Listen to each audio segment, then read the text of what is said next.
Start. नमस्ते. आज 8 मे 2026 रोजी बीड शहर पोलीस स्टेशन या ठिकाणी आम्ही सर्वांनी ठिय्या आंदोलन केलेलं होतं. पोलीस प्रशासनाच्या विनंतीला मान देऊन त्यांना 8 दिवसाचा अल्टिमेटम आम्ही दिलेला आहे. विषय आहे छाया गणेश पांचाळ या महिलेचा गेल्या 13 एप्रिल 2025 रोजी डॉक्टर आणि नर्स यांच्या हलगर्जीपणामुळे अतिरक्तस्राव होऊन तिचा तडफडून मृत्यू झालेला आहे. आणि या संदर्भामध्ये आम्ही गेल्या 1 वर्षापासून या प्रकरणाचा पाठपुरावा करत आहोत. या प्रकरणामध्ये 4 लोकांची समिती नेमलेली आहे. 4 लोकांची समिती नेमून त्याच्यामध्ये हे संबंधित डॉक्टर आणि नर्स यांच्यावर समितीने ताशेरे ओढलेले आहेत. आणि त्याचा पूर्ण अहवाल त्या लातूर परिमंडळ यांचा अहवाल प्राप्त झालेला असून हे बीड शहरचे पोलीस स्टेशन हे संबंधित अधिकारी जे आहेत ते गुन्हा नोंद करण्यासाठी टाळाटाळ करत आहेत.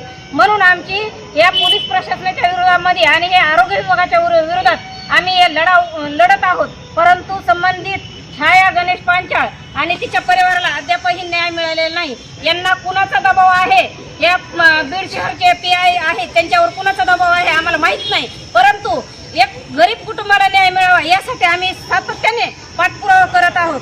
माझ्यासोबत छाया यांचे पती आहेत गणेश पांचाळ, तिचे भाऊ आहेत आकाश कळसकर, सामाजिक कार्यकर्ते, शिवशक्ती भीमशक्ती विचार मंचाचे प्रदेशाध्यक्ष बाळासाहेब मोरे पाटील, आमच्या सहकारी सीताताई भोसले आणि भीमराव कुटे सामाजिक कार्यकर्ते, हे सर्वजण सातत्याने लढा लढतात. परंतु हे प्रशासन इतकं दलिंदर आहे आणि हे इतके अधिकारी निर्लज्ज आहेत. ह्यांना अजिबात लाजा वाटत नाही. ह्यांना जर कारवाया करायच्या नसतील तर ह्यांनी तत्काळ राजीनामे द्यावेत अशी आमची मागणी आहे. आणि हे संबंधित डॉक्टर आणि नर्स यांच्यावर सदोष मनुष्यवधाचे गुन्हे दाखल करण्यात यावे यासाठी आमची मागणी आहे. आज पोलिसांनी शेवटची आम्हाला विनंती केलेली आहे.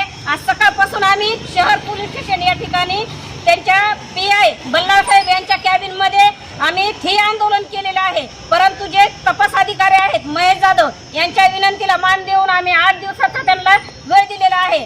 येथील जे सिव्हिल सर्जन आहेत डॉक्टर सतीश सोळंके यांनाही आज आमची कमिटी भेटलेली आहे. त्यांनाही आज आम्ही पत्र दिलेले आहे. या 8 दिवसामध्ये हे डॉक्टर आणि नर्स यांच्यावर जर कारवाई नाही झाली तर आम्ही ह्याचा उद्रेक झाल्याशिवाय राहणार नाही आणि ह्याची सर्वस्व जबाबदारी पोलीस प्रशासन आणि आरोग्य विभाग राहील एवढंच बोलते. हे 14 तारीख लास्टची तारीख दिलेली आहे 8 दिवसांनी आणि 8 दिवसाच्या आतमध्ये कारवाई जर नाही झाली तर हे आंदोलन आमचं ठिय्या आंदोलन पुन्हा चालू राहील. आणि हे आंदोलन पोलीस प्रशासन आणि आरोग्य विभागाला न झेपणार असेल या माध्यमात